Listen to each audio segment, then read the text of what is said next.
Pwede ba umalis ka na? Wala ako sabod makipagkita muna kahit kanino ngayon. Bro, I'm doing this kasi I owe your lolo a favor. Ngayong nakita na kita, mukhang kailangan mo nga talaga ako.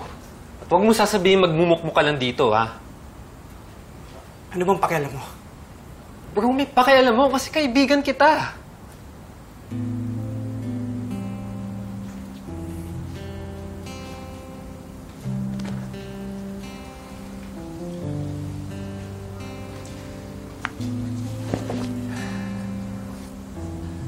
Look, bro. Alam kong napahiya ka, you felt embarrassed na nangyari. Pero sa palagay mo ba, may pakialam yung mga tao kung preso yung nanay mo?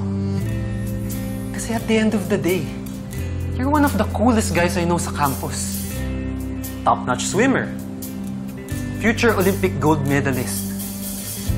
Plus, ikaw ang nagmamay-ari sa puso ng hottest girl sa school. Kaya ingkit lang yung mga yan sa'yo. Kasi gusto nilang maging katulad mo, bro. Oo. Kung bigyan ng bala yung mga haters mo, labas na lang tayo. Let's have fun! Para naman malimutan mo yung galit mo sa video greet ng nanay mo.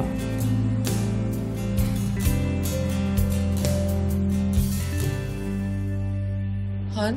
So, hindi mo pa pala sinasabi sa kanya ang totoo? Han? Well,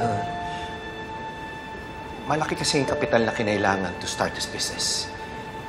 Kahit may pera kami ni Mama, kailangan ko pa rin mangutang sa bangko. And unfortunately, the pandemic happened.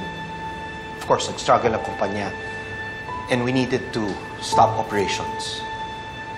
Nung bumalik sa normal ang lahat, it took us a few more years para bumalik ang revenue natin. And by that time, malaki na naman yung utang natin because of the interest. Kaya kinakausap ko yung bangko ngayon na baka pwedeng i-extend yung terms ng loan natin. Ang problema, pag nalaman nila na may gulong nangyayaring ganito, baka Mawalan ng confidence ang mga bangko para i-restructure ang terms ng loan natin. Kailangan mo ng bagong investor. yes. Ngayon, alam mo na siguro, Sherlyn, kung bakit natin kailangan si Divina. Dahil kung wala ang pera niya, mawawala sa atin lahat ito.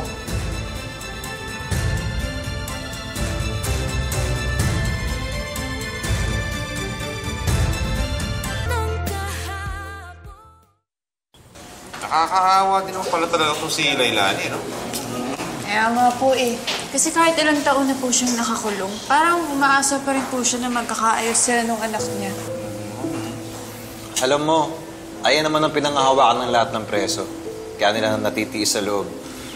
Umaasa sila na pagdating ng panahon na makalaya sila, may pamilya pa rin silang babalikan. Kaya sobrang bigat siguro yung nararamdaman nila yung lahat. Mo, biruin mo, yung kaisa-isang anak niya, ganun pa pala yung galit sa kanya. Sobrang bigat. Yan ang pinakamahirap at pinakamabigat na pakiramdam, Princess. Yung mag-isa ka na lang sa buhay, yung wala nang mamahal sa'yo, papahalaga. Alam mo, kumain na lang tayo. Tama. Kita ko nga eh. Ang sarap nito, ha?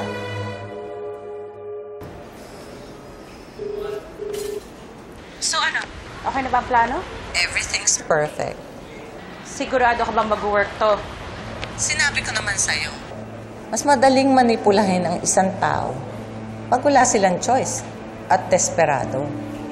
Hindi ko akalain na gano'n lang pala kadali mapaikot si Raymond. Hindi si Raymond ang i-break natin dito, Divina. Sino? Huwag mo nang pansinin niya si Mama. Alam mo, minsan, she can be overly dramatic. Han? Totoo ba? Totoo bang mawawala lahat to? Hindi. Hindi ito mawawala sa atin. Lagi naman ako nakagawa ng paraan eh. You know, these are just setbacks. Natural lang to sa isang negosyo. Huwag ka mag-alala. Makakabawi din tayo. Han, paano kung hindi ka makabawi? Paano kung hindi makakahanap ng paraan? Paano kung mawawala lahat ng pinaghirapan mo? Paano na itong mga taong umaasa sa atin? Mawawalan sila ng trabaho. Hindi ko naman hahayaan mangyari yun.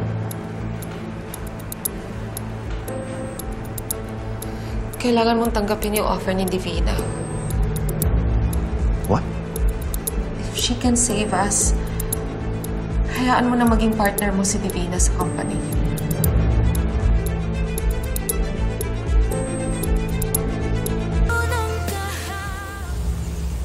Bango ah.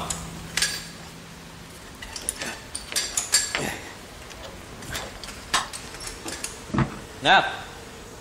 Ay, Tay! Oh. Ano bang...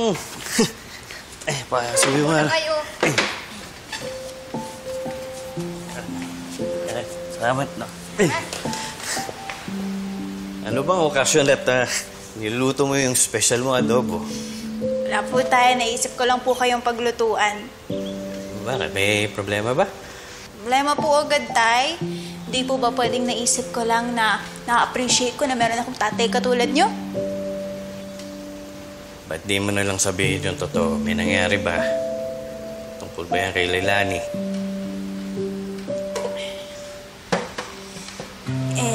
Tay. Naisip ko lang po kasi na swerte pa rin po tayo. Kahit hindi po buo yung pamilya natin, pakiramdam ko may pamilya pa rin ako. Samantalang po si Ate Leilani, hanggang ngayon, umaasa pa rin po siya na maaayos na yung relasyon niya sa anak niya. Naawa nga ako sa kanya. Hindi ko ubos maisip yung pinagdadaanan niya ngayon. Pero Tay, hindi po ba nakakapagtaka? Bakit ang tagal na po niyang nasa city jail? 17 years na po siyang nakakulong dun.